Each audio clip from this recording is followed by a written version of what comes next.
What's up, guys? Welcome to the fourth episode of the Shanks Unleashed Pod. I am Andy Stowe. He is driving and crying, Mr. Eddie from Ackworth, and the man of the hour, the star of our show and the star of the Bill Shanks show that you can see scrolling down there. You need to be listening every day during the week from 3 to 7 on the superstations.com.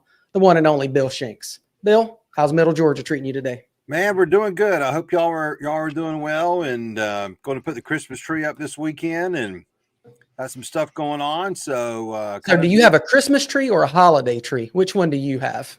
Christmas tree. I'm Catholic. I'm a much better Catholic than Eddie is. So I mean, I don't go to church unless the Pope dies, but I'm a very good Catholic other than that. And so you hadn't been in a long time. Hey, but you know what? Pope Francis is 86. So yeah, getting close. Yes, I say. No, I don't go anymore because midnight mass in Waycross was changed to 11:15. I'm like, hell no. Oh yeah, no, that's too late. That's but no, yeah, that's the whole Christmas or holiday tree. That thing gets me. So Eddie, what about you? Is it fake or real, Bill? And I'm talking about your tree. Oh, I thought you were talking. Yeah, no, your tree. Your tree.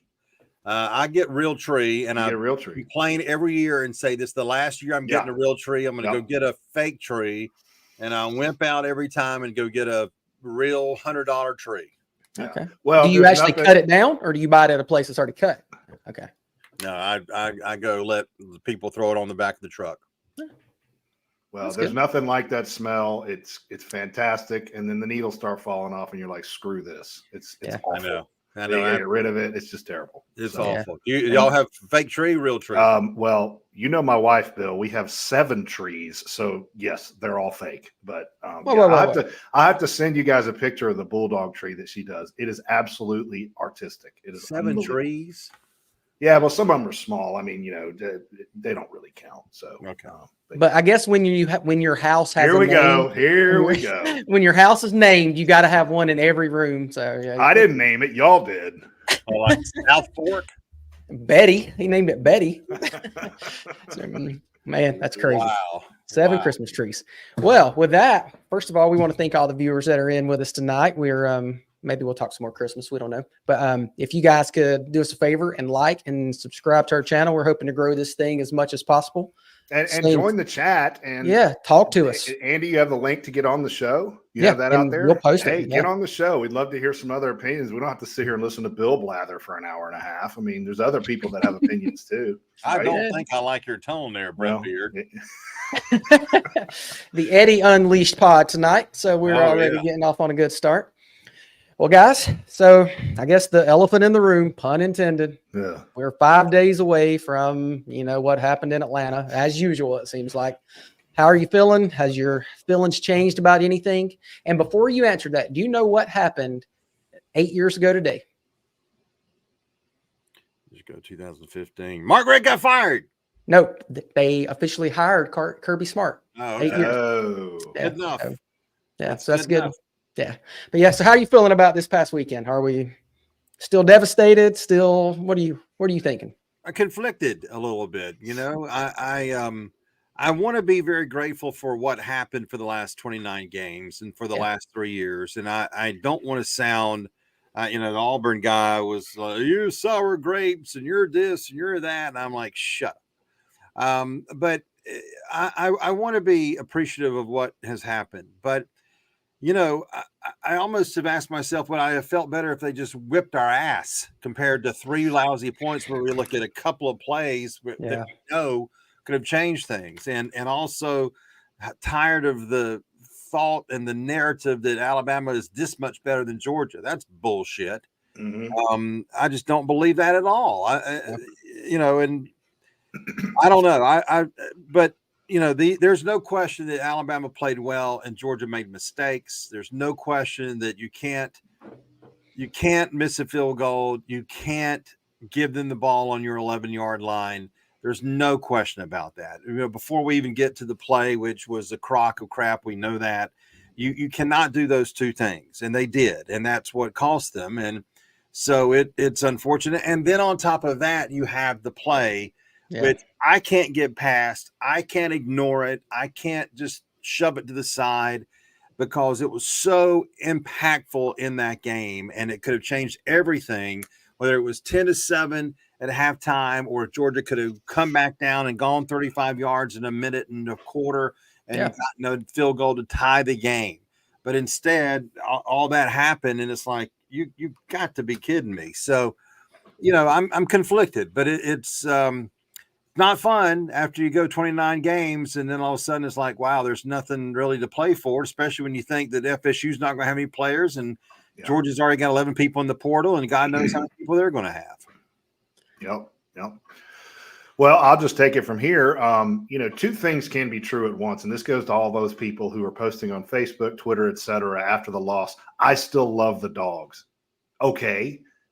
Because I'm going to be critical and say we should have won the game. I don't love the Dogs anymore. I still love – that's so stupid. I hate when people do that. It drives me crazy. But I've loved the Dogs for 30 years. And right. Who cares? It's ridiculous. But two things can be true at the same time. Yes, I'm grateful for what we went through, but I wanted more, damn it. And I'm not going to apologize for that. No. Not at all. Because we played the worst game of the year. Okay? Now, I'm not taking anything away from Bama. They played an almost perfect game. I was waiting every time I watched Jalen Milroe take a low snap, do something in the pocket. I was waiting on him to make a mistake. And when he made that little shovel pass, underhanded, and the guy caught it, I said, this is his night. This is Bama's night. They're not going to make any mistakes. And we did. And like you said, Bill, it wasn't like we got trounced. That game was 3 points, and it was in the balance the entire night. It really was. So, and I'll keep saying it, 8 out of 10 times, Georgia beats Bama. I believe I agree. So, but to me, guys, I can handle the loss. I woke up the next morning and I was like, okay, some things may change. The dagger was the next morning watching Bama, and I'll say it now, back into the playoffs. Yep. And it would have been fine with me if FSU had gotten in and not Bama. I'd have felt 100 times better right with that. And Georgia not being in. I don't think Georgia deserved to be in. But to put them in over FSU, I thought was a travesty, and just one more little Saban thing against Georgia, the dagger turning in our back. Well, the biggest issue I have with who's in the playoff and who isn't in the playoff, they just kept saying we're going to put the best 4 teams in the playoff. And then they probably didn't. But I'm not mad that Georgia – I think that Florida State should have been in. I think Florida State got completely screwed. But is Georgia one of the best 4 teams? So I think they, the good thing is we're going to 12, but I do not think they are playing by the same rules that they say they're playing by. And it's just, it's a lie. If they're putting the best 4 teams, Georgia's one of those. I mean, I still think I think Georgia's the best team in football this year. I think they would win the rest of the way. But well, and I'll tell you the comments on our show this week have been interesting because I think a lot of the callers have made me think even more conspiratorial about what's gone on. And I hate to be that way, but I mean, I am kind of a conspiracy theorist in that I do believe that somebody else besides Lee Harvey pulled the trigger and other things have gone on. But, today even reading that Boo Corrigan's brother is an ESPN executive. Oh, I did not hear that. Yeah. Was it brother or Google that for a minute, if you will, Andy? Yeah, I'll get that. I saw that on Twitter where there's a Corrigan who works for ESPN that is related to Boo Corrigan. Tim Corrigan? Tim Corrigan. Tim Corrigan. Oh, there you go. He is the VP of production at ESPN. Well, how about that? And he is the brother? Yes, he is his brother.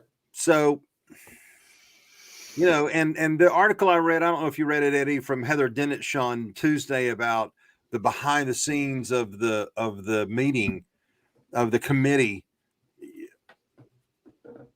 She acted like they hadn't really discussed Georgia in detail about being part of the top 4. Well, then they ought to be fired on that committee. If it's the best team, they right. But I mean, how are they going to?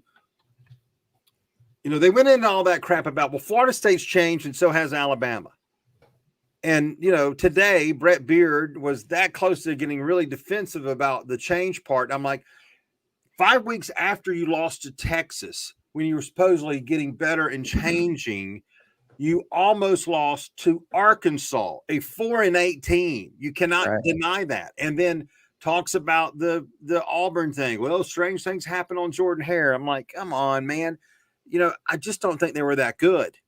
Now they may win the national championship. They may beat Michigan and may beat Washington or Texas, because it's hard to beat a team twice. So if Texas beats Washington, it's going to be hard for them to beat Alabama twice. Right. And is that going to prove anything? Well, I guess they'll prove that they were the last one standing, and maybe he'll retire and get the hell out of there. But I don't know. I hate to feel this way. I wish, how we're always, Eddie, asking for no ambiguity about Desmond Ridder, or no ambiguity about no gray area in any of our teams. We want it to be clear cut. And here we are with ambiguity, because look, if they go out there and beat FSU, even if they wallop them, and even if FSU doesn't have a whole lot of players, and let's say Alabama goes through and beats Michigan and beats one of the other two, and the two most impressive teams at the end of the year are Georgia and Alabama, what are we going to say? We should have been there. Yep. We should have been there. And they may have to beat Florida State by 40 to prove that they were that much better if Florida State doesn't have the receivers, Keon Coleman, Johnny Wilson, Trey Benson, the running back, Jared Verse, we evidently is not going to play. So, but he's not playing. I didn't know he wasn't playing. I don't think he's playing either. That's what I was told yesterday, Andy. So, okay. Anyway, it's bullshit. And it's always been bullshit. And we knew that at some point there were going to be people who are going to be royally screwed by this situation. And I do and have said and continue to say what you said, Andy, about, and you, Eddie, too, about Florida State's the one that is first in line with this. Yeah. We lost on Saturday. So we're not first in line at the ride. They are. And they have a lot more anger that is fruitful and worthwhile compared to ours. Now, again, it's like you get in that conversation about the best four teams, and I still think, I thought about this. I don't know if you heard him, guys, but on Monday, Josh Kendall, who writes for Athletic about the Falcons, I asked him, because he's covered college football for years. He covered Georgia. He covered South Carolina. I said, who are the best four teams in the country? He left Michigan out. He said, I think Georgia would kill Michigan. I think they would completely destroy Michigan. Well, but so, Andy, was that question asked in that committee meeting? Nope. Would Georgia beat Michigan? Would Georgia beat Washington? Would Georgia beat Tennessee, Texas? Would Georgia beat Alabama if they played again? Like we said about if they played them 10 times, Georgia's going to beat them 7 or 8 times. So, but Heather Dinnichak, like that conversation didn't even take place. That's bullshit. It's bullshit because it either is bullshit that it did happen and she didn't talk about it, or if it didn't happen, that's bullshit, and that committee is full of itself and wholly a fraud is what it is. Well, you brought up the changes that were discussed. Okay, one of which Bama, they've had this aura that they've gotten better every game and they've improved since the tech, whatever. But then you also brought up the change of Florida State, and Jordan Travis is out for the year. So that changed their team, right? And that weighed into their decision. Well, can I ask you guys a question? Why was none of the changes for Georgia weighed in? When Brock Bowers is limping around, Ladd McConkey's limping around, Amarius Mims sprains his ankle, Smile Munden was hurt. Those guys are all going to be healthy in 3 weeks. Why were those changes never discussed? Georgia is the number 1 team in the country if those guys are healthy, and the best team in the country. But we're not going to discuss that for Georgia. We're going to discuss the changes to Florida State.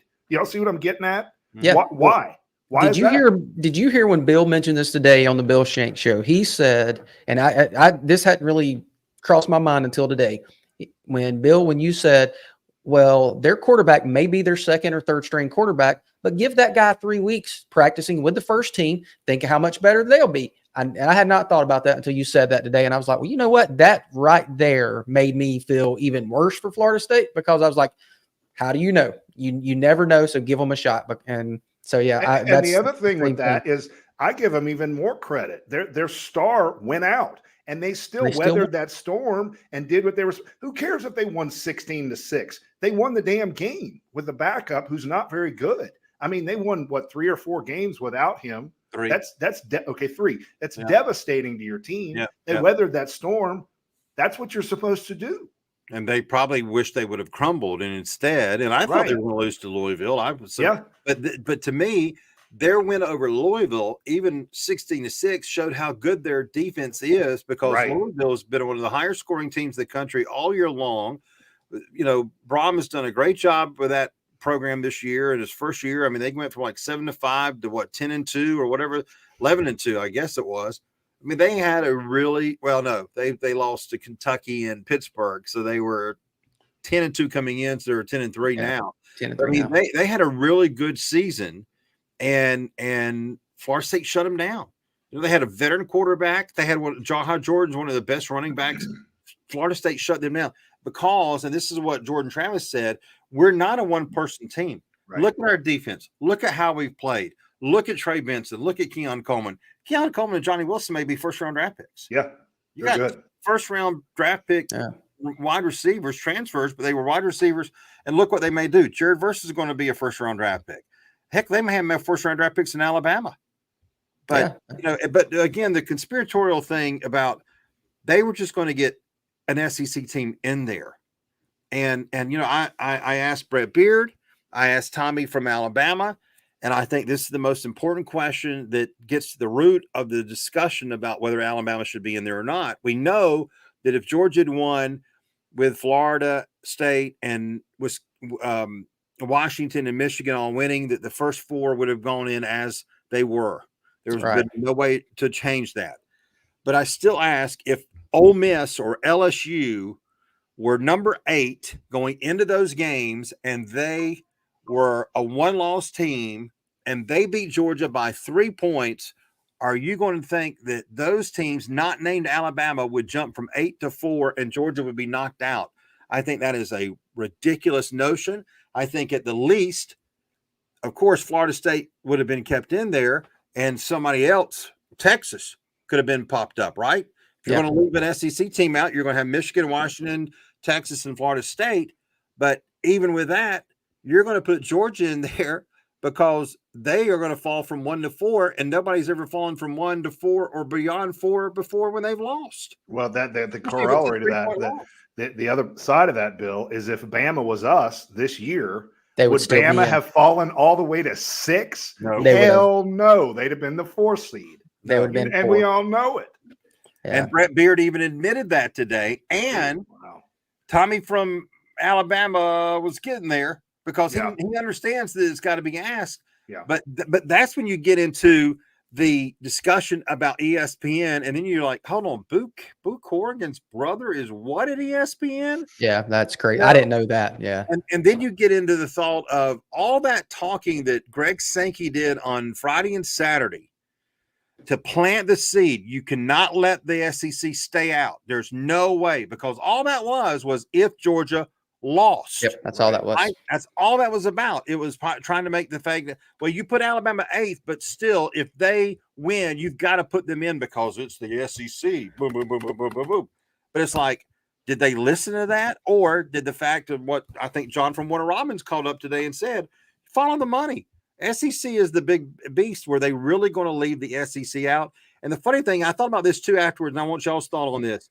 All right, so what's worse? What we're going through now with the discussion about FSU, not Georgia, about FSU first and foremost, or what would the discussion have been if they had left Alabama out and it would have been 3 undefeated conference champions and then a team that won a conference championship that also beat Alabama, but yet the SEC was left out? Would there be a conversation as loud as it is right now saying, how in the world can you leave the SEC out, even though their champion was a one-loss team? But I think beat by the one that you put in there instead. I think there would be a lot of talk. I think some people would be happy because they're, kind of sick of the SEC. But you're talking about the teams that win it every year. I mean, you have Georgia's won the last 2, and the year before that would have been Alabama. And then I guess the year before is that LSU? I mean, so I think there would have been a lot of talk about you're missing out on the best teams, but I don't know if there would have been as big of a uproar as it is with Florida State because they're 12-0. Well, part of this goes, Bill, you can answer this because you're in the media. They said Alabama, Georgia was off the charts being watched across the nation. I was and looking that Bama, up. whether you like it or not, Bama across the nation is watched both for and against. So they are a ratings juggernaut. You don't think that weighed in? FSU, Michigan, who cares? Michigan, Bama, people across the country like myself are going to tune into that to root against Bama. And how much of that weighs in? I think you're It right. was 17.52 million viewers for the SEC championship game. Yeah. So, That's a lot of people. Yeah. That's a lot of people. It's their moneymaker. And what, okay, does Michigan FSU even move the meter nationwide? I don't think it does. Probably Michigan, not. Bama does. And Michigan, Ohio State did. It was 19 million. So, I mean, that was the largest one. But, yeah, nobody cares, right? I mean, Florida State's not as a household. I mean, they're a household name, So, yeah, it's they had to get Bama in there. But I'm saying it's Bama on both sides. It's the love of Bama and it's the hate of Bama. And the draw and the aura and the fact that, okay, those other teams wouldn't have jumped. Alabama jumped. Alabama went from 8 to 4. Yeah, I kept on thinking of that stat that they put out last week about, all right, no one past 6 has jumped into the Final Four. So it's like, okay, so if Alabama, because I was even thinking about Ohio State, because everybody said, well, Ohio State can't get there. Then I'm like, well, what if this happens, that happens? I'm just trying to like shit hit the fan kind of scenarios. And it's like, well, but then 8 goes and jumps, and it's Alabama. I think if Texas loses in their championship, who goes there? Is it Ohio State or is it Georgia? And everything else stayed the same. Well, everybody last week was saying Ohio State's not going, period. Now, was that Ohio State hate? I don't know. Was that a desire not to push them against Georgia again? I don't know. Or does FSU get in there? I think FSU might have got in from that one. Yeah. I think FSU and Georgia might have gotten in there because think about this. Did they feel compelled to put Alabama in only because they had to put Texas in? I think those two are coupled. You're right. Yeah. Those two are together. So, I mean, would it have been easier for them to make the case of, okay, Texas is losing, so we don't have to worry about Alabama.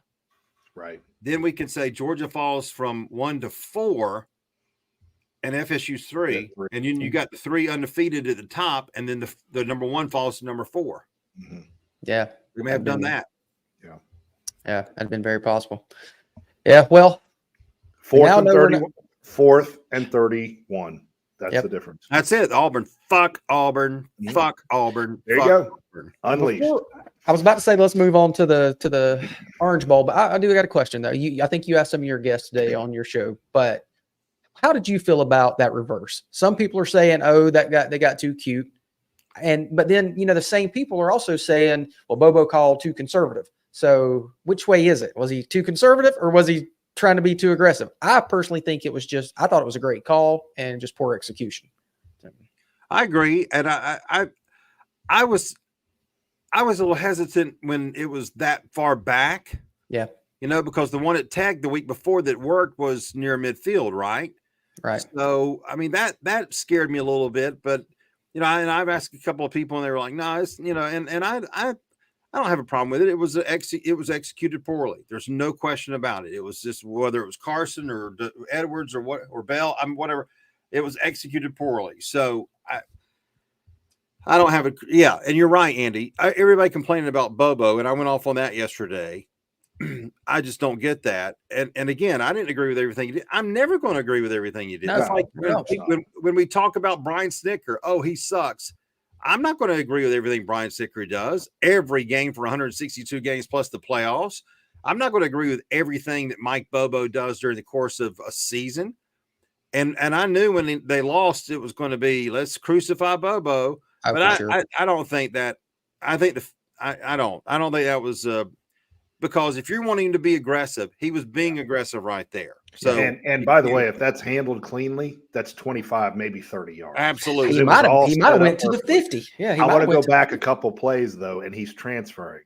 Makai Muse making a fair catch on the 5. What was that? What the hell is that? Now, you can say Bobo shouldn't have run the play because we were so far back, but Muse led up to that. I'm sorry. I've never been a Muse guy. Yeah. He's a G-Day guy. So, I mean, he's great on G-Day, but he made some horrible, horrible decisions on the punt returns, I'm fair with you. catches, etc. And that's a bad one. I'm kind of glad he's in the portal. Yep, Yeah, I agree. He's one of the 11 there. So yeah, and you know, maybe he saw number 13 take that last punt return. He's like, you know what? Maybe I probably won't be playing next year in front of him.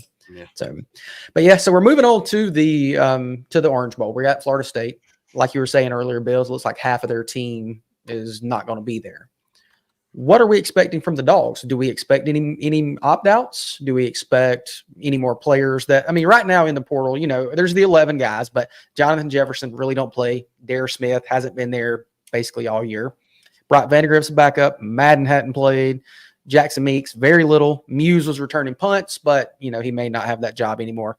Blasky's the weird one to me. Yeah, I was kind of surprised he got in the portal, and I wonder if he's going to go to Clemson, if he'll follow Matt Luke over there. That's just kind of off the top of my head. Zirkel's the kickoff guy, but he's not the kicker. And then of course Nyland Green not playing much. Lightsey and Sorey neither playing. So if we don't have any opt-outs, which I don't know that, I think if they're healthy, I think Brock Bowers will be playing. He just seems like that type of guy. I don't think he would opt out.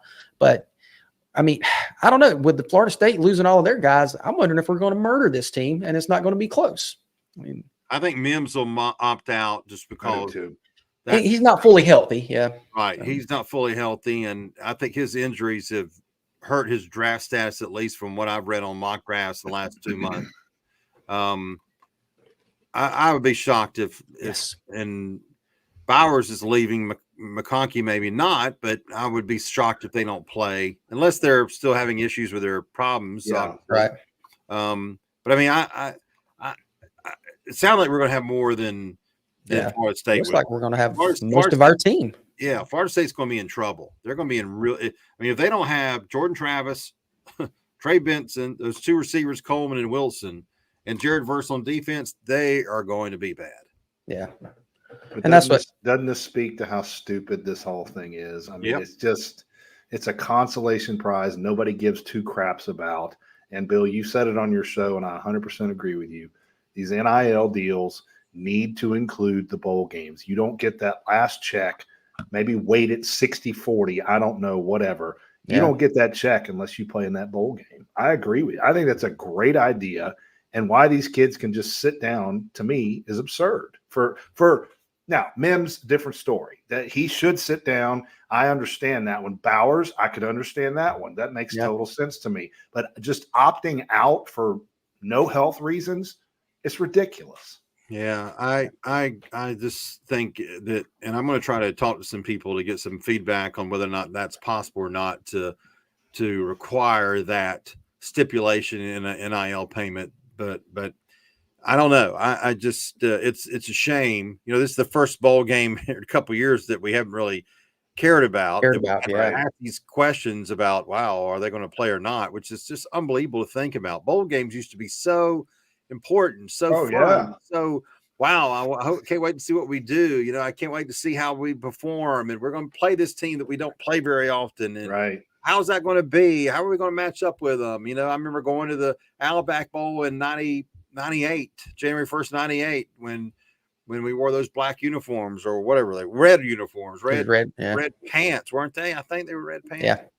But I mean, that was fun. We were playing Wisconsin, Ron Dane. Yeah. Wow, that's going to be fun. You know, there's no fun in these games because I mean, it'd be, of course, nothing you can do about Jordan Travis. How much fun would that be to see our secondary against Keon Coleman, against Johnny Wilson, against Trey Benson, to see our offense against Jared Verse? And if they're not going to play, we're talking about a glorified G-Day game against somebody else. Yep. Right? So it's so unfortunate, and they've got to do something. I don't know how these bowl people make money. I don't know how. I just don't get it. I don't understand how they are able to survive because people aren't going to these games. And I saw one guy in Savannah yesterday who said, "Yeah, I'm going to the game. I've seen every game, so I'm going to go down there. It's going to be a vacation for me." Okay, that makes sense. It's Miami. It's it'll be okay, fine. But I don't think there's going to be that many people going down there. No, I don't think the Georgia fans are going to travel as good. I think it's just not as important. I mean, and that's kind of, Eddie, we were talking about Sunday night. We were talking about, does this game matter? And I'm saying, yes, we need to win, because I don't want to lose 2 in a row, but it doesn't really matter. And I mean, I guess, and if I think if we feel that, I'm sure the players are feeling that. So, and they're going to be playing like, man, why do I even care if I can't get in, if I can't do anything, what's the point? So, well, I think the culture is of that program that if you're putting that uniform on, you better care to win, even if you're playing against the white team in G-Day.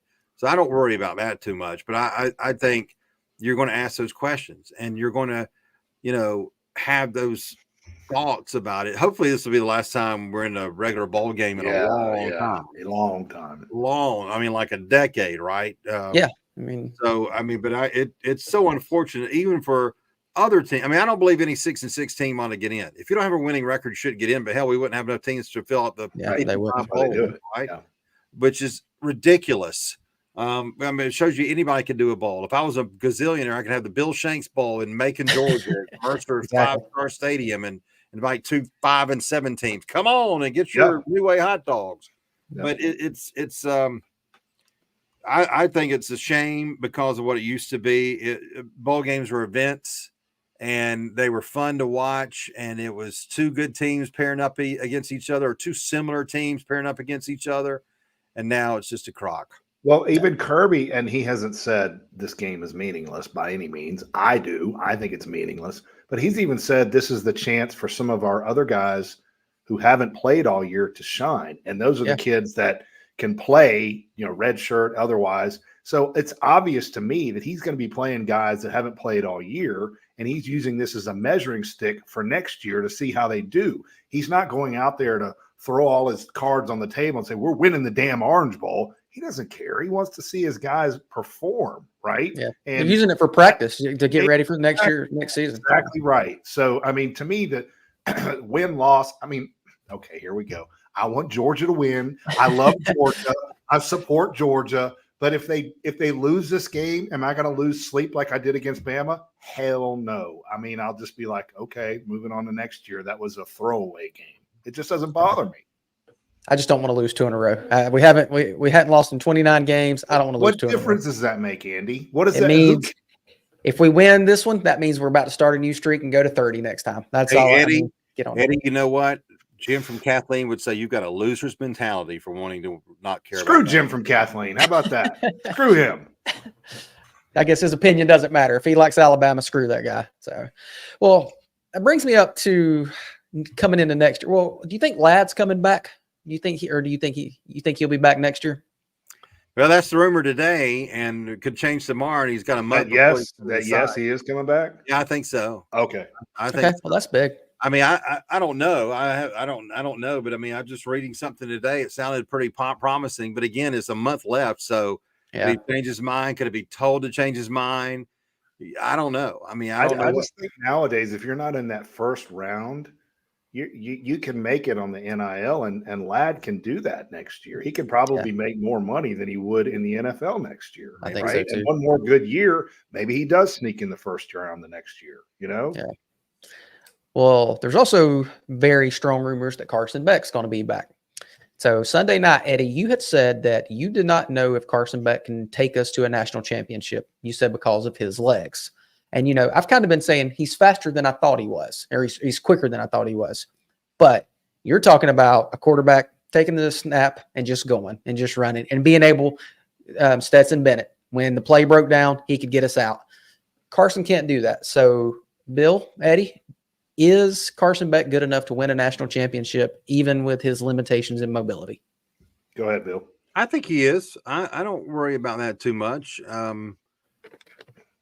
I think in today's game, you would prefer to have someone who can do some better things with his legs than Carson can. But I don't think he's that limited back there. I mean, I think the improvement he showed of how he throws the ball was so impressive to me. I didn't expect that. Me either. And let me tell you something, folks. There were people in the press box in week 3 still saying, I don't know about this. I don't know. I was saying that in week 3. Yeah. Yeah. I mean, so, and of course, Auburn changed it, right? Auburn changed it. Yeah. That was changed for you. Drive. It did. That was the game. Yeah. Yeah. I mean, people were like, okay, maybe this is going to work out pretty good.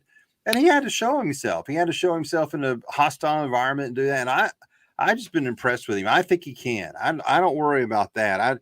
I think we need a enforcer on the defensive line to be more of a national championship threat than having Carson back. Plus, if it's a different quarterback, and I said this week, part of me was kind of intrigued, was wanting to see what Gunnar Stockton could do if Carson did leave, because I've heard about Gunnar Stockton since he was in 8th grade.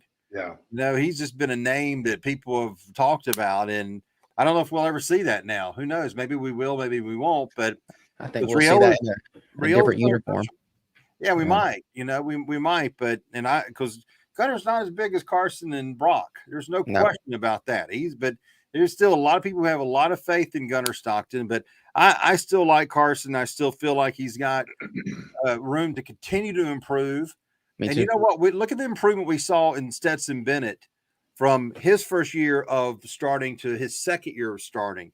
If we see that similar type of improvement in Carson Beck, even though Brock's not going to be there, even though there's going to be changes in the wide receiver group, it's still going to be a stout room. I mean, if they get this kid from Vanderbilt, if they get one of those other kids, either from USC or one of the other ones, it's still going to be a really good room. And Oscar Delp's going to be really good. So I'm excited for Carson to come back. I am. I am too, but I'm concerned, and I'm going to differ with you a little bit. We watched Stetson Bennett, like you guys said, improve from year 1 to year 2. But go watch that run he made out on the edge against Tennessee when he baited that guy inside and then went outside and he got hammered and he did that phone call. Carson Beck ain't doing that, guys. And that other play, it may have been the national championship when he saw the edge coming off and he took that snap and just wheeled around and broke it off. That huge run he had against Auburn. Carson Beck ain't doing that, okay? And I watched Jalen Milroe, to me, an average quarterback, torch us with his legs. He killed us, okay? Bill, he won the game with his legs. He did. He was not a very good passer. He won the game with his legs. When they needed yardage at the end of that game, it was Jalen Milroe. Yeah, he did. But I don't look back in that game as the Jalen Milroe torches Georgia game, though. I think he was good against Georgia, but I don't think it was like he torched us with his legs. Tua in the second half in 2017. Okay, I said the wrong word. He didn't torch us. He got the yards he needed with his legs. He did. And Carson Beck can't do that, okay? And I just think there's going to come a game next year when the line's hurt, a Mims is out, you got Tate Ratledge is not himself, the line ain't blocking well, and Carson Beck's in trouble, and he's going to get sacked a lot. And he can't get rid of the football. Then here's what you got to think, though. Here's what you got to think. So is Gunnar your guy?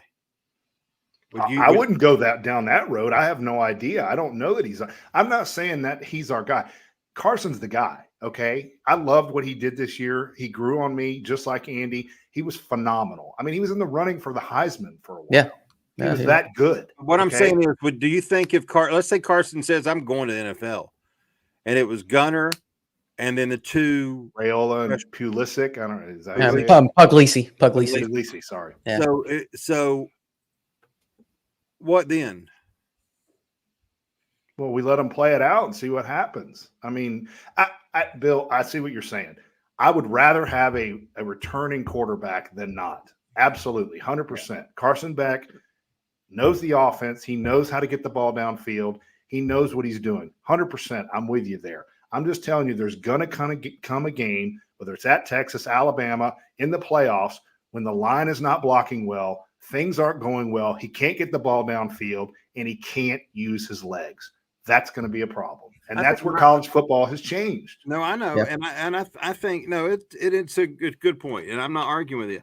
I think my thing is like, okay, coming into this year, we just said it took to the Auburn game in late September for everybody to be on Carson's bandwagon, right? I mean, Ken from Macon was on the bandwagon when he was in 8th grade, but he got off it and then he got back on it. So that's kind of fake. He was, but he's on Brock's jock for a little while. Yeah. This is a scary thought. But the new quarter, it's like the new center. People are going to get sick of me next July because I'm going to be saying, oh God, where's Cedric Van Pran? Yeah. And I said the same thing. Where's Ben Jones? And where's the Hill kid from Houston County? It's like center and quarterback. When there's a center and quarterback change in your offense, I'm always worried. Now, I was worried this year because I didn't know. I wanted to watch Carson. I wasn't as maybe as skeptical as some, because it's like, well, prove to me that he can't. I know you got to see that he can, but I'm like, well, I don't see anything that's like a red flag. Maybe I was looking for a Fatan Bauta sign or something. Yeah. But I mean, I didn't see anything that was just like awful in those first few games. But I think I'd rather have a returning quarterback for this team, because here's the other part about it. And I was thinking about this today, guys, when two more people went in the portal, and when my show started, it was 9, and when my show ended, it was 11 people in the portal. Yeah.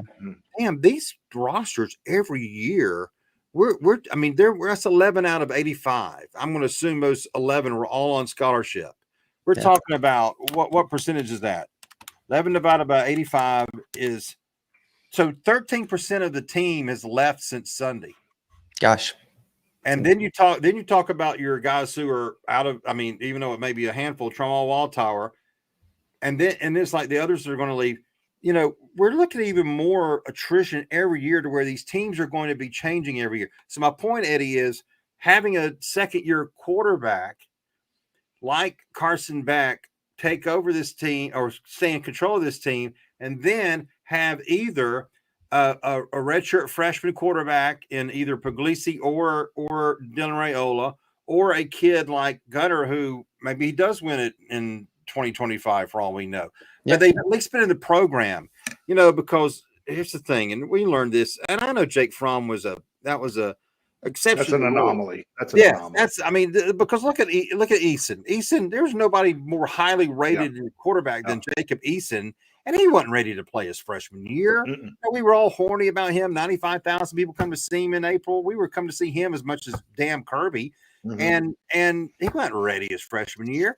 So it's like, how much is that going to matter to have a quarterback who's either been there or has played there? And I just think if he leaves, if Carson were to leave, there's going to be Raiola talk all summer long, and it's going to be, I don't know. And look, he may be the best stand quarterback we've ever had in our life. We don't know. And to go into a season like that, and then, like I said, so Carson leaves, it's Raiola, Puglisi, and Gunner. So that's the three. They're going to battle it out in spring. They're going to battle it out in August. Well, Raiola is going to get a lot of love from the fan base, because we've given him love for 2 years since he committed to us, for crying out loud. And it's like, I don't know if that's good for this team or not. So I hope Carson comes back, and I think he'll be good. And I'm hoping for that improvement, even though you're right, he's not going to have that mobility, but I'm still hoping for that improvement, because if he comes back, he ought to be a Heisman Trophy preseason candidate. Can I throw one caveat in here, Andy? I don't know this. I should know this. Are Kendall Milton and Dejon Edwards done? Can they come back? They can come back. They can. Both of them can come back? I think they can. Because I think with the COVID year, I think they can, but I'm pretty sure they're gone. Like Kendall Milton, Dejon Edwards, and Trevor Etienne is our running back field. I feel 1,000 times better about Carson Beck. Okay. Well, what about this? Hang on. Who did you just say? I said Dejon comes back, Kendall comes back, and Trevor Etienne transfers to Georgia. Okay, so I think Trevor Etienne's probably going to come to Georgia, but I do not think we'll have Kendall Milton or Dejon. I agree with you. I don't think they come back either. Well, but even if one were to come back, they may both leave. And let's compete with them and bring him back for this amount of money. Hell, let him go. I'm not into this stuff. I said the other day when Mike Griffith said that he was $4 million to Carson. That can't be true, can it? No, can't be. Please tell me that's not true. Please tell me that Carson Beck didn't come into Kirby's office and say, Kirby, I'm thinking about the NFL, but if you pay me $4 million, I'll stay here. Surely that ain't happening in college football, is it? No, I don't think it's that expensive. It's happening in college football, but it's not happening at Georgia. Kirby's not saying, "Okay, here you go." No, I hope not. No freaking way. I don't. The only thing about the two running backs is, well, they're not going to get a first round grade, but people don't draft. People except the dumbass Falcons don't draft running backs in the first round anyway, right? So they don't need a first round. They need a second day grade probably. Then they'll jump, and maybe they both get that. I don't know. Well, Kendall Milton, to me, is probably going pro because he doesn't have much wear on the tires, and he's a good back, and I think NFL teams look at that. Dejon Yeah, he's a good back, but he's got more air on the tires. He really does. Yeah. And I don't think Dejan's he's not great. You know, he's a good back. Yeah, right. Neither of them are ready to go to the NFL. No, hell no. But are they going to get any better though? Or I mean, see, I just don't. I don't know. You got to know. Kendall stays healthy a whole year. That kid will be a beast. He could be right, but I mean, you got to have it's like James Cook had a skill set that Zamir White did not. Right? I mean, there was like, whoa, wow, he could really do something in the NFL. Well, he's second leading rusher or whatever. But Zamir White, God bless him, maybe he hadn't have torn both of his knees, but I mean, he didn't. He was just a 5th round draft pick by the Raiders, and they take bad draft picks all the time anyway. But I wouldn't draft it. I mean, unless I would feel better about drafting Milton Eddy if he came back to Georgia, had a full year, ran for 1,200 yards. I'm like, hell yeah, I'm thinking about that kid. Now we don't win the national championship without Zamir pounding Bama though. No and that question. Was my favorite drive of the entire 3-year thing. I mean, and that was his best drive. Yeah, that was just pounded them. So he was, and you know what? He was a really good college running back, and there's nothing wrong with that. No, that's I mean, I hate the guy, but Tim Tebow's one of the greatest players of all time in college. He sucked in the NFL, but that's okay. I mean, it doesn't matter. Yeah, exactly. Well, so that brings us to we've talked about the guys that are transferring out or they're already in the portal, but there's rumors of guys that may be coming or that's in the portal that Georgia's interested in. And Eddie, you just mentioned. I know. Sorry. That's good. No, you mentioned Trevor Etienne. Look, that guy, he reminds me, he gives me some DeAndre Swift feels. We haven't had a home run back. I mean, I guess Kenny McIntosh was a home run back, and so was James Cook. But, it's just a little different. Like DeAndre Swift was, you'd give him the ball, he could take it to the house. Trevor Etienne's that guy. And I don't know, that's going to be a hard one not to get. And the other spot that I think we're really lacking that we had, obviously, Jalen Carter. We do not have that game wrecker in the middle. I said it at the beginning of the year. That was my biggest concern. I wasn't as concerned about the quarterback spot because I think the big defensive tackle linemen, the defensive ends, those are the guys that'll make or break you.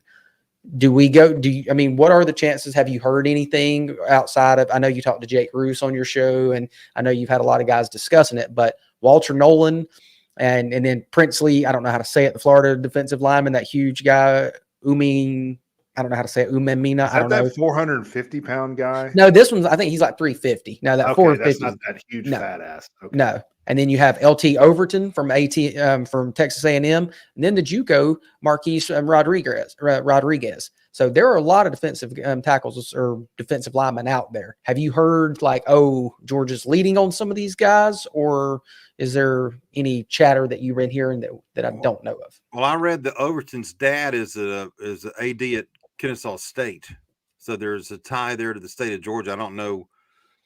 Somebody could correct me on that, but I'm pretty sure Overton has a connection. Walter Nolan, I think, has his hand out. Yeah, I heard that too. Way out, way out.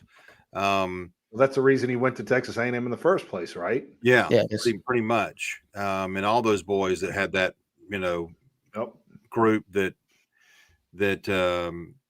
Jimbo Fisher said it was just a good recruiting class. Yeah, give our coaches credit. Yeah, okay, bullshit. Yeah.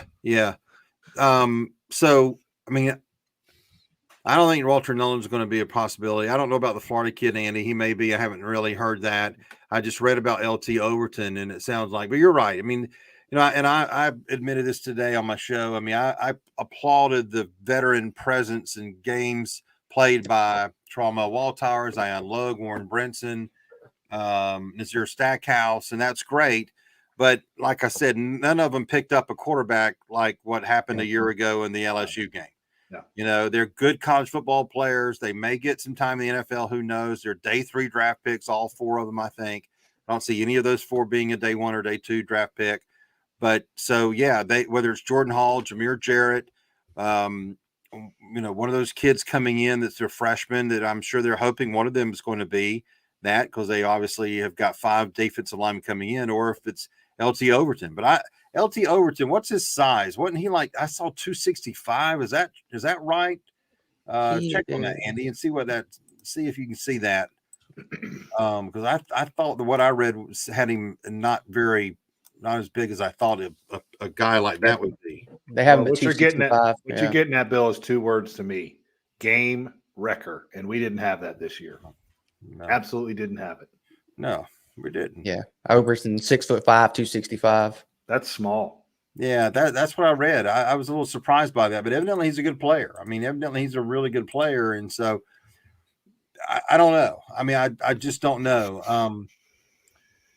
There's 5 defensive linemen coming in, and I don't know which one could play early or be looked at, or how, can Jordan Hall or Jameer Jarrett step up in the year 2? I don't know. I don't know the answer to it, but I think that if they can get somebody out of the portal, they need to. I really think they need to. Well, the problem this year, guys, on the defensive side is that you look at Alabama, right? And Kirby lost sleep over Dallas Turner. He did. We got to key in on that guy, and they did a good job taking him away. But who was that guy up front for Georgia where the Alabama coaches were like, this guy keeps me up at night. We got to do something about that guy. We didn't have that guy. We didn't have that guy. No. And and Mikael Williams just didn't turn into that guy. No.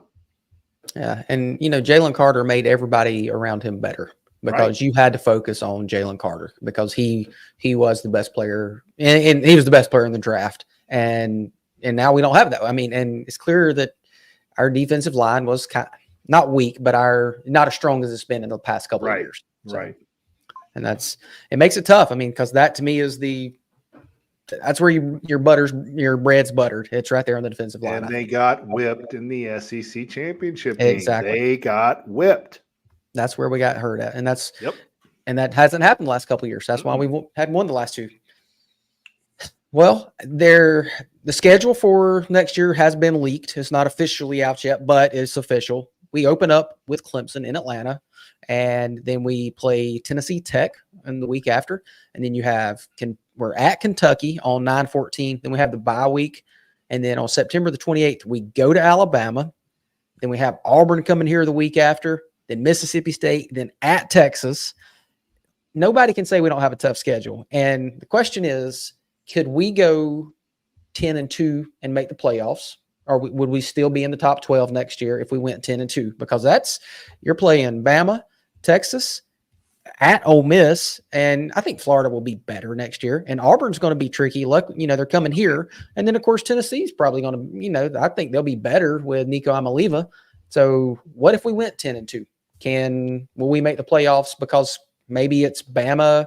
If we go 10-2, say if we lose to, I think we'll beat one of Texas or Alabama. But if we go 10-2, would we be in that 12 range, or would we be in that 6 or 7 range? Well, I mean, we don't know how it's going to go with the conference since the divisions are going to be thrown away, right? So I don't know if a 10-2 would get you into the championship game or not. Now, I mean, I think 10-2 could. I think it's not out of the question, and I think 10-2, even if you don't go to the championship game, especially if one of those 10 wins was on the road at Texas or Alabama, and you had a really quality road win, you might have to win 2 of those road games to get in that category. But I like the schedule. They've only got 2 crappy games for one thing, right? They got 2 crappy games. They got Tennessee Tech and UMass. Yeah, UMass. So I mean, I do like the schedule, and look, I don't think they need to be a perfect team anymore. I talked at length today on the show about that. I think the expansion to 12 means that you don't have to be 10-2. Sorry. I think you have to do the best you can and have the best team you can. I got to be 12-0. It's got to go out the window now. Be nice. Don't get me wrong. I hope it happens, but I never thought that was realistic. And I think we just saw it. You can be 13-0 and still not make the playoffs in that format. So I'm fine with the schedule. It's going to be tough. There's no question, but I wouldn't expect it any other way. And if we're that good of a program, we shouldn't be worried about a schedule that's going to be difficult. We ought to go play it and embrace it. And I mean, how great are those games going to be? Oh, it's going to be awesome. Yeah, it's going to be great. Going to Tuscaloosa, going to Austin, and then going down to Ole Miss. That's going to be a tricky game. I mean, Lane's always got his guys ready down there, and Sure. and then like I said, Auburn's going to be better. That that second year bump with the coaches. So I think Auburn's going to be a tough out next year. And I mean, going to Kentucky to play Brock Vandagriff, that's going to be interesting. And Kentucky may be pretty good. So yeah, I'm excited about it. I'm glad. I like you mentioned. Cash for clunkers suck. I hate those two.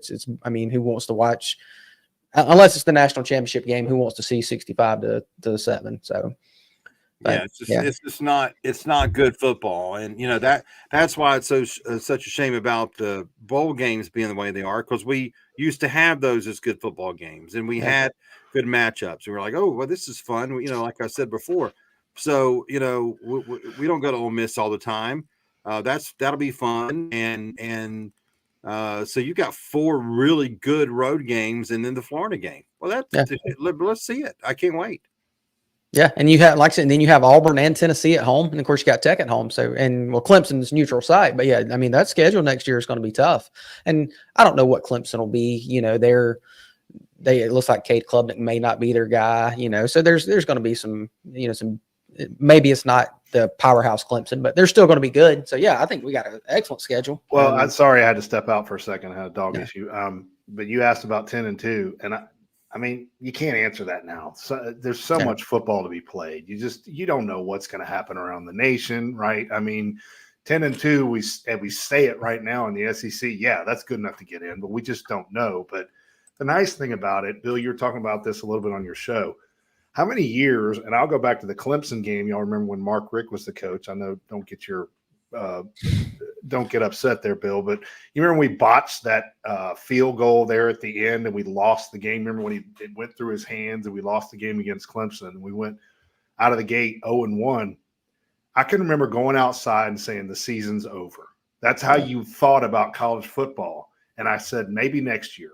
Every time we lost the game, it was over. Yep. That's the way college football set up. You got to go undefeated to get there. And now that's over next year. Thank goodness, because you have room for error. And like you said, Bill, these are 18 to 22-year-old kids. Every weekend, they can't be expected to get up for these games, especially when it's against UMass or it's against Auburn, who stinks this year, or what have you. I'm just throwing names out there. But every weekend is going to be different. You've got room for error now next year, and that's what I'm so thankful about. Yeah. It's just unrealistic. It's never been logical to expect for perfection to that level. And I mean, maybe that's why there's only a handful of people who can do it. And you're building these super conferences as well. I mean, we just went out and got Texas and Oklahoma. You got Oregon and UCLA or USC going to the Big Ten. I mean, it's going to be almost impossible to go undefeated now. And the lack of divisions makes it even harder. With no East and West, it's 1 and 2, so it's even harder now. Yeah. Well, guys, we got a few minutes left, so I want to get Bill's thoughts on the Braves news. What's kind of going on? I know the offseason hasn't been, super busy right now, but there's things happening. And the Braves did make a trade. They acquired Marco Gonzalez, Jared Kalenic, I don't want to say that, and Evan White, and they traded Jackson Coher and minor leaguer Cole Phillips. Then, of course, they turned around and traded Marco Gonzalez, for a player to be named later.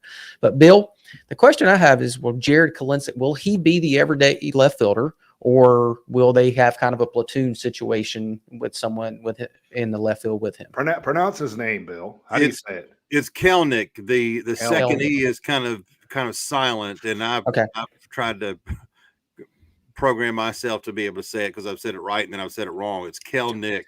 Okay. Jared Kelnick. Yeah. So, I mean, I'm intrigued by the potential for this kid. He is a very toolsy, athletic player who was a tremendous prospect for the Mets and then for the Seattle when they traded him in the Edwin Diaz deal. Yeah. And the COVID year kind of pushed pause for him, and he came back and, he had some trouble with the batting average and with strikeouts, and they sent him back down. This year he was off to a good start in April, and then he leveled off in May and June, and then he kicked a trash can and he was out for 2 months. Kind of a hothead from what I've heard and read, but this kid's got a lot of potential and he's cheap. I mean, they had to do some things obviously to get him financially, but he himself is not very expensive right now. And I like it. I'm curious about it. I mean, the strikeouts are a little bit of an issue, but he won't have to have the pressure on him to do everything here. He's going to be the 7th best hitter in the lineup here for crying out loud, maybe 8th. So, I think it's like they identified someone that's like, oh, this is interesting. We've got a real athletic team. How good would that outfield be? It would be really good. He's a really good defender. He's got a real nice swing. Go look at YouTube on the videos of him. He's got real nice swing and the potential's there for him to continue to improve. I mean, he's still only 24 years old. I think he's 25 next July. So I like it. I like it. I mean, there were some out there that you looked at and like, okay, but they were going to cost too much. Right. And I mean, I know when you look at the money for Gonzalez, however much that is, the money for White, this is not only getting somebody who's for less than $1 million because they do have to pay for those other players, but still, I think it's worth the gamble because if you hit pay dirt here, you may have a great player. And I kind of wondered, and Mark Kotsay was a player. I think he's got more power than Mark Kotsay.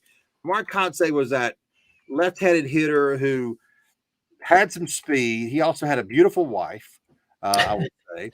But Mark Kotsay, this kid's got more power than Mark Kotsay. I mean, for some of Kotsay's early years, he hit in the teens. He never hit 20 home runs. I think this kid can hit 20 home runs. Kotsay, he only had double digits in steals 4 times. Man, I think this kid's kind of a 20-20 type guy. So 2 things. Can I ask Bill 2 questions about this kid? First of all, you mentioned how Seattle's a different team than the Braves, and I think they relied on this kid to be more of a superstar than he really was. Yep. Which moving to the Braves, obviously that takes that away. And 2, what struck me, Bill, when he left the Mariners, he thanked everybody in the world except the Mariners. He had nothing to say about the Seattle Mariners organization. In other words, it seemed to me like a change of scenery is going to be great for this kid. Yeah. Well, I think there's not going to be any pressure on him. Right. I mean, he's going to look around and is like, oh, the MVP. Here's a guy who led the majors in home runs and RBI. Here's another guy who's the third baseman, all-star third baseman, the long-term contract.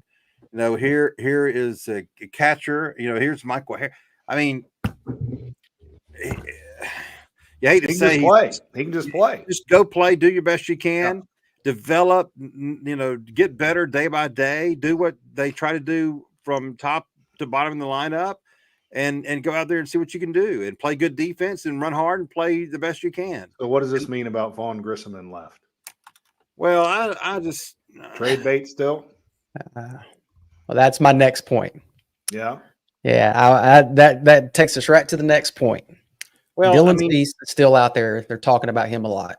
Yeah, and go ahead, Andy. I'm sorry. Yeah, well, no, so Dylan Cease. There are reports that the Cubs, the Reds and the White Sox were discussing a deal for Dylan Cease, and they said that to get Dylan Cease, that they asked the Reds for their number 2 prospect, which is Rhett Lauder, their number 6 prospect, which is Chase Petty. That's 2 pitchers. And then they all asked them for their number 9 and 11 prospect, which are 2 position players.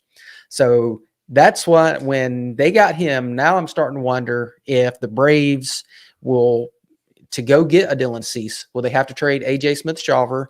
Will they have to trade Hurston Waldrop? Will they have to trade Grissom and someone else? And Bill, would you do that if they said, okay, we want all those 3 guys, another prospect, to get Dylan Cease? Would you do it? I'm not doing both Hurston and Smith-Shawver. I'll do Smith-Shawver and Grissom. Okay. And I would do Smith-Shawver over Hurston, and I would, even though he went to Florida, I would do Smith-Shawver, Grissom, and 2 prospects between 9 and 15. I would do that in a heartbeat. I would do that. I mean, I think Dylan Cease is a great player. Brandon says I compare him to Jock, talking about Kelnick. Yep. This kid's much more athletic than Jock Peterson. Oh yeah. I mean, Jock Peterson is a slob. This kid's really, really athletic and got some speed. I think he's talking about the mindset though, more than his athletic ability. I would think. Jock a little bit education. Yeah, well, he won us a World Series, and he's he did. Oh, I love him, and for I that, still wear pearls to this day to work. Oh, absolutely. Well, I mean, says a lot. I said that for your benefit, Bill. It smells like somebody's cockles got warmed. That's right. No, mine are fine. And that's not what that means, by the way. I told you to look that up. Yeah, you sent it to us, which I know. I was afraid when I clicked on it, my computer was going to say alert. Yeah. But the firewall's going off. It did. Jock was great. I'm not trying to be negative about Jock, but Jock is what he is, and he's not an athletic guy like Kelnick. No. Kelnick's totally different. But batting, Kelnick doesn't have the power that Jock has. If Jock Peterson was in shape and gave a damn, he'd hit 40 home runs every year. Yeah. He would. He just doesn't care. His wife's dad's the second line in Apple, for crying out loud. Jesus Christ, he doesn't care. Yeah. He just likes to party and play. Yeah. But I think that I would give that up for Cease. Alex loves him some AJ Smith-Shawver, so I don't know if he'd give up AJ for Cease. And if they're saying AJ and Hurston, he's not going to do that. No. Gotcha. I don't know. Does he favor Hurston, AJ, or does he view those guys equally? I don't know. I don't know. I mean, I don't know. I don't know. I don't know the answer to that question. I mean, I know he loves AJ Smith-Shawver. Yeah. Would that mean that he wouldn't trade him and would trade Hurston before? I don't know the answer to that either. I don't. I mean, I just can't imagine. Dylan Cease is the answer to our problems. Yep, I agree. He is $8.8 million projected. I mean, my God, $8.8 million for him for projected arbitration amount. You've got strikeouts and games started the last 2 years. I don't care if he leaves in 2 years or not. Get him for 2 years. Yeah. Because you're going to have a lot of money to spend next year when Charlie and Max are off the books, unfortunately. So, I just think Dylan Cease is great. That price is going to be high. That's too high what they asked for the Reds. And I don't know if Alex will do that. I really don't. All right, let's take Dylan Cease off. Who's the next guy, Bill? Who do you want if they don't get Dylan Cease? Well, I mean, if Milwaukee would trade Freddie Peralta, I would love him. But I mean, I think he would cost just as much. I think he's got 3 years of control before he's a free agent. They would probably want a similar deal. Yeah. See, but to me, let me say this. To me, this is the exact reason why you don't let go of Max Fried. Yeah. Here we are wanting a playoff starter, and it's hard as hell to get because I'm going to tell you something. After that Japanese pitcher signs, there's going to be a million of these damn pitchers. It's going to be Giolito, Flaherty, and Waka, and all these guys are going to be signed left and right. Some of them are going to get – he got $14 million, and his ERA was over 5. But people are so desperate for pitchers. Mm-hmm. And here's Atlanta trying to get a playoff starter, and I don't know if they're going to be able to get one. You know, I mean, if they have to resort to Seth Lugo, which is not bad, but it's not something you're going to say, oh, by God, first round, you know, it's going to be Seth Lugo versus Justin Verlander. That's what I see. That's what I see happening. Something like that. Yeah, and that ain't going to warm the cockles of my anything. No. You know, I mean, so Dylan Cease just answers all of your problems.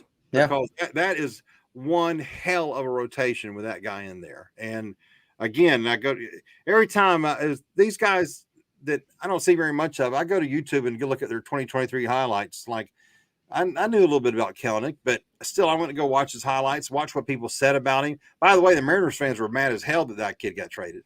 Really? Furious. Oh my gosh. They were furious he got traded. They could not believe it. Yeah, they liked him but they thought he was going to be right there with Julio Rodriguez as their 1-2 punch. And I'm like, well, hell, he's going to have to be in a 1-8 punch with Atlanta because that ain't, you know. So anyway, I mean, I think they really need a starting pitcher, and I just hope they don't go cheap. I really don't. I just see Alex doing something cheap like that and then wait until the deadline to do something else if they need to. That's the way Alex operates. That's what he does. And you may be right, and that's a shame. And, you know, if that happened, I would pray to God that Bryce Elder would win the 5th job, and so Lopez would go back to the bullpen. Yeah. Make the bullpen better So they would have to go get bullpen help, and they can instead get a starting pitcher if they need it later. But I think we need him for the full year. I know October is important, but don't wait until July. Let's get somebody and have the full year to have a good staff the whole year. Yeah, I would be shocked if Trevor Bauer to Atlanta. I just don't see that happening. I would. I'd sign him in a heartbeat, but I don't, my standards are different. So real quick, Bryce Elder having the all-star year that he did probably hurt us in the end, didn't it?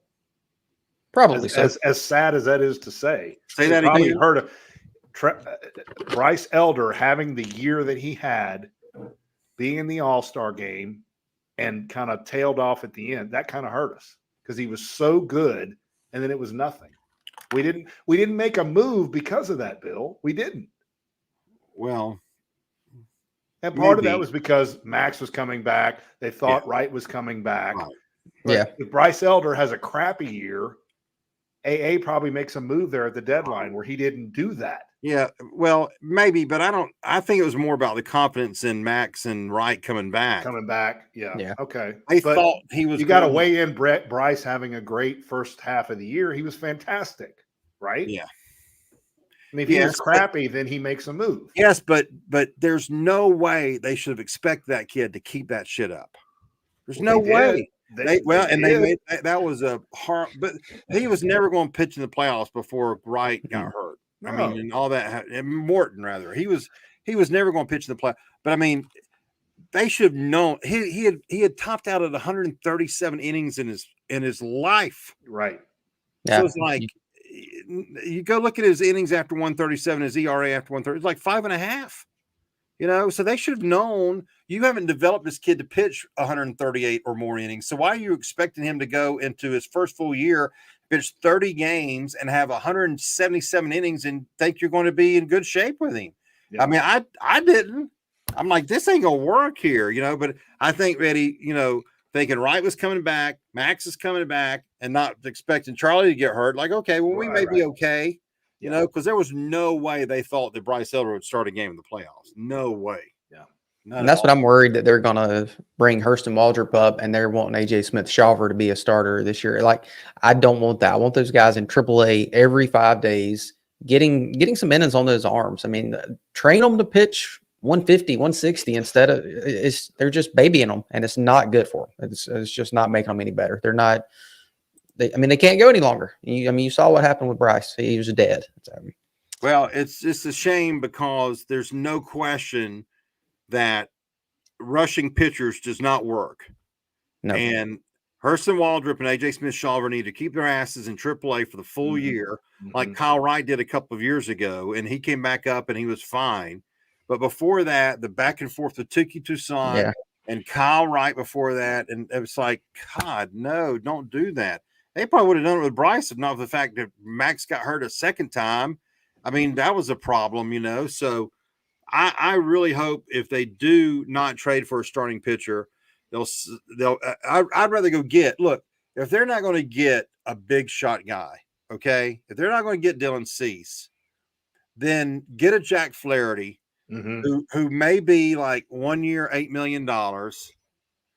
Who you could see if you could fix. That kid was awesome when he was first with St. Louis. He's a little but I mean, I would do that for a lower amount compared to giving Lugo $14 or $15 million. I don't dislike Lugo, but God darn, I just You know what, though?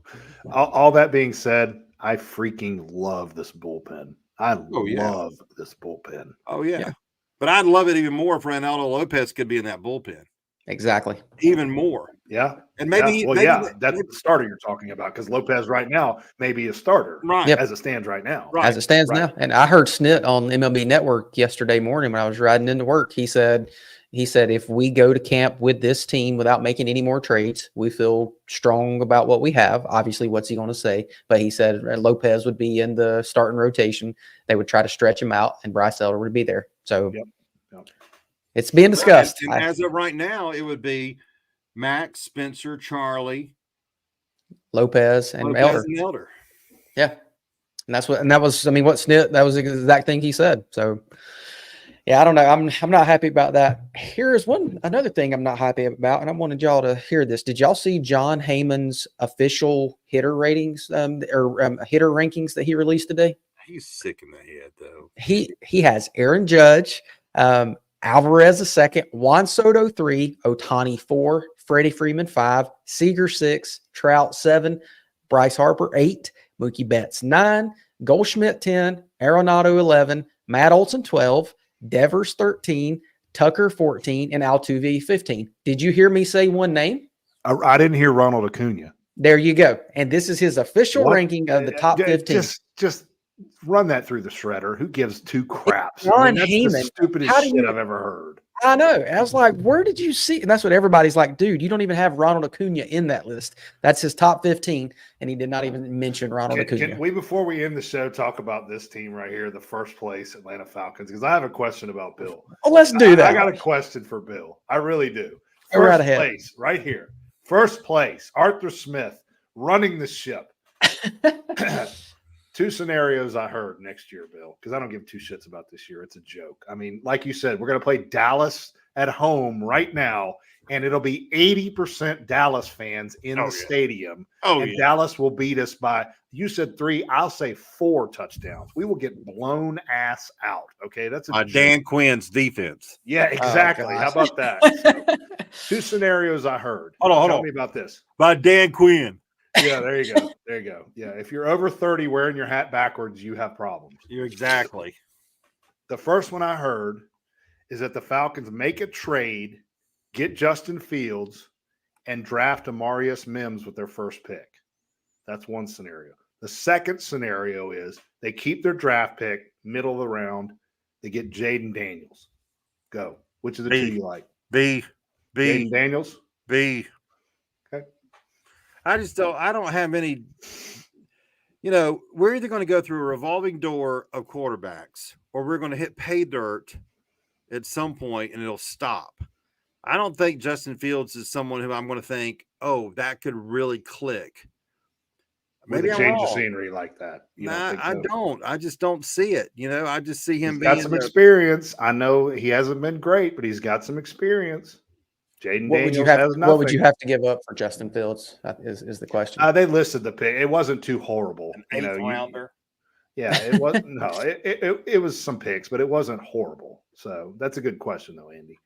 I just wanted to see those two scenarios that y'all thought. I'm not very interested in Justin Fields. They were talking about on SportsCenter today. Should Chicago give up on? I'm like, shit, yeah, they should. If they get the number 1 pick and they got Caleb Williams or they got the quarterbacks, of course they should give up on. Of course, and I've always said people give up on quarterbacks too quickly, but I haven't. Fields just, and I know they're not very good, but I don't see 2 years or 3 years he's been in the league. I think this is his third. This is his third year. Yeah, this is 3, I think. He was in the Trevor class. So, that's right. You're right. Yeah. But So Jaden Daniels, would you be happy with that? Yeah, I would. Yeah, I would. I like it. I would. I would. I mean, it's just. I'm telling you. That's why it's like, please, Desmond, show us something. Desmond, go out there this week and throw 400 yards and like, oh, wow, how about that? And it's like, I don't know if it's going to happen either. Every game's going to be 18-12. I know. It's just awful. It's just. It is what it is. It's awful. And, the offense should not be this bad, even with a shitty quarterback. Right. And I'm not saying it's all on him, but if you drafted you got 2 running backs right now, one who had 1,000 yards last year as a freshman in Tyler Algier, one who might go over 1,000 yards this year in Bijan Robinson. So can't you muster any offense just simply from that? Oh, wait, we got offensive line issues. Maybe we can't do that. But it's like, that is so embarrassing. And the fact that in what is it now? 7-7-6. What is that? 20 wins for the Falcons under Arthur Smith. They have beaten teams in double digits 3 times. 3 times. 14, 14, and 13, I think, or either 14, 13, and 13. They have not beaten anybody more than 2 touchdowns in 2.5, almost 3 years. I mean, I'd love to see who that just seems like it's extreme to me. Extreme. But in my first scenario, we do address the offensive line with Amarius Mims. You don't like that? I want to go get a veteran offensive lineman. Okay. I want to. That's fair. Because if we're going to have a quarterback either that's going to have to make that jump from Desmond Ridder level B to level A, or bring in somebody else, we got to get that line where there's no ambiguity whatsoever about whether that thing's good or not. Yeah. So I'd rather go. They got money available. They fucked it up on Caleb McGarry money, which was what if it's Justin Fields and Cedric Van Pran at center? I don't want Justin Fields. Okay. I don't want Justin Fields. I'm just going off what I read. You do, though. I can tell you do want Justin Fields, don't you? Well, I said all along I wanted him. So I'm just saying coupled. I'm not saying Justin Fields is the answer. They're not taking an offensive lineman. It'll be. I know, and certainly not taking one. It'll be a wide receiver. It'll be a wide receiver. They've never drafted a Georgia player in the first 2 rounds in the history of the Atlanta Falcons. Why would they do that this year? They're not going to. So you're right, Andy. It's a stupid question. Sorry. No, it's not. No, it's a great question. Yeah. It's just I don't. Everything's stupid when it comes to them. Right. No, exactly. It's like, where's the logic in anything they do? Because it's one thing that, like, Chris Hefner, my buddy, doesn't understand. He's an offensive line coach. Yeah. Okay. And he voted to take Jalen Mayfield, but put him at guard. He took Drew Dahlman.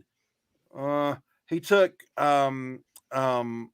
he took McGarry and gave him a long-term contract. Mm-hmm. Like, why? Bergeron looks like he's going to be okay. Great. That's about time. But it's like there's too many mistakes here. And, of course, we know the big one, right? Sawyer. Mm-hmm. We know that. Yeah, 6th round. Where is Justin Schaefer even in the league anymore? Is he on a practice? He's on our practice squad. I think he's on the practice squad. Oh, he's still on our practice squad? I'm pretty sure he is, yeah. That's really helping matters. Oh, probably just to justify that they fucked up by taking him, right?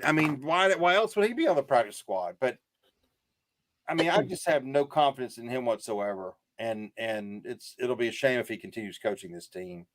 Really will. But he's going to. He's going to, Bill. He has bought himself, I would say, 2 more years. No, 2? You think he's get 2 more years? He's going to make the playoffs. That's 2 more years of this.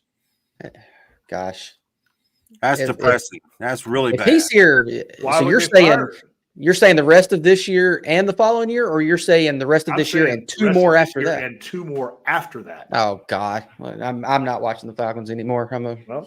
Get ready, because that's what my NFL career is done. I guess that's terrible. Jaguars. Do you think the NFC South is going to improve next year? It's not. It's going to be the same.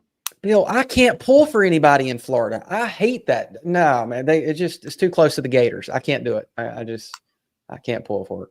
I'll never pull for another team. Not a Florida team. I couldn't do it. I'm with you, but the Falcons they'll drive you crazy. They will. They've been doing it my whole life.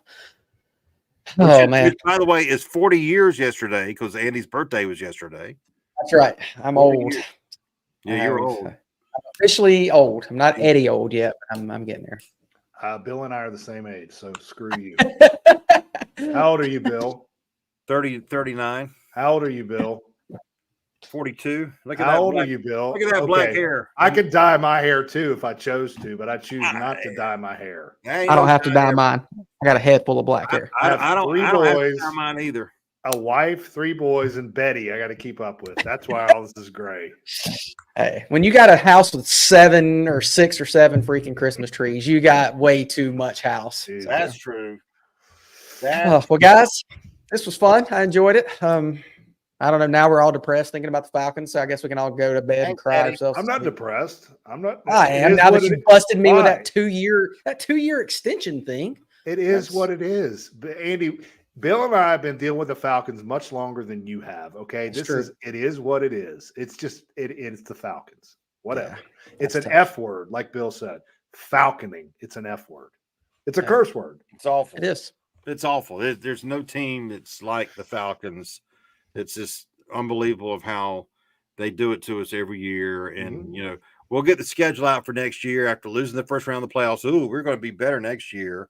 And, our quarterback will be caught, in some, drug ring in Colombia. So what Georgia Bulldogs will they intentionally pass on next year? Real quick before we go.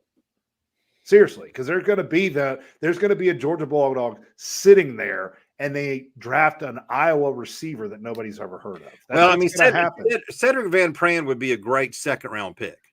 Yeah. I think he'd be a great second-round pick. I think he'd be an outstanding pro like Sawyer for 10 years, and you could put him at center and leave him alone just like they did with the kid from LSU, and then before that,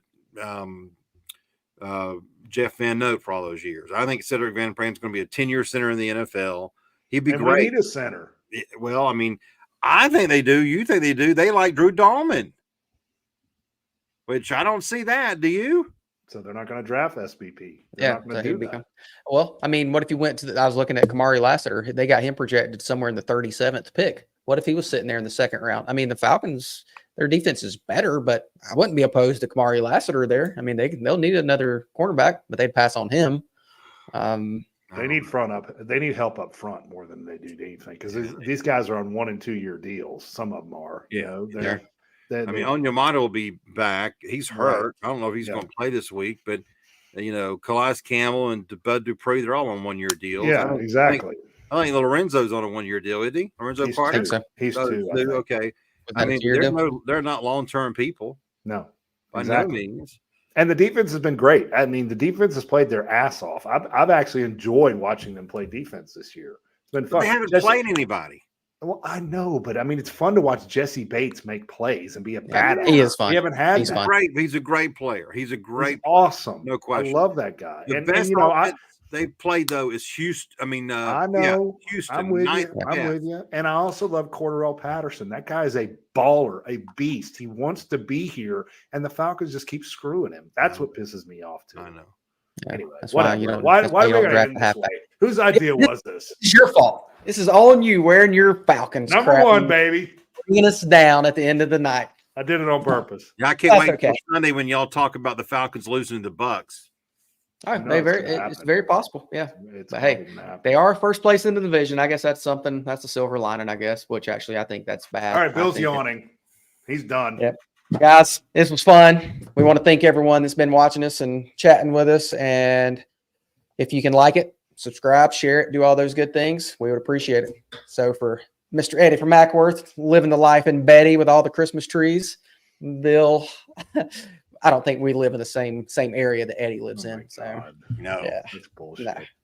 Yeah, with him, guys, his brick TV out there on the By the way, y'all are all invited. We'll do a podcast out here. And we're gonna have steaks. You're grilling steaks, right? That's right. Wagyu. We'll do Wagyu steaks. See there, look how rich he is.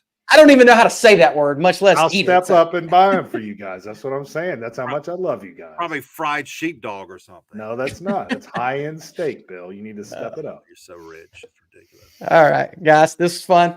We appreciate it, everyone. For Eddie and Bill, I'm Andy. We appreciate it. We'll see you next time. Good night. Go Dogs.